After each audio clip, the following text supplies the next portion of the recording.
अरे बाई ही आई असते आणि आईचा कधीच विटाळ होत नसतो.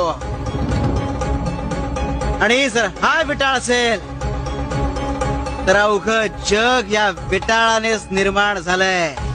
असं जर आहे तर महिन्याच्या 5 दिवस घरापासून दूर बायकांना झाडाखाली बसवण्याची पूर्वापार चालत आलेली जी प्रथा आहे ती काय उगाच? तुम्ही बायका दिवस रात्र घरात राब राब राबता. ते या सगळ्या धबडग्यातून तुम्हाला हक्काची विश्रांती मिळावी म्हणून हे 5 दिवस तुम्हाला बाजूला बसवलं जात. अरे हा तर मातृत्वाचा सोहळा जो निसर्ग न चुकता दर महिन्याला 5 दिवस साजरा करतो.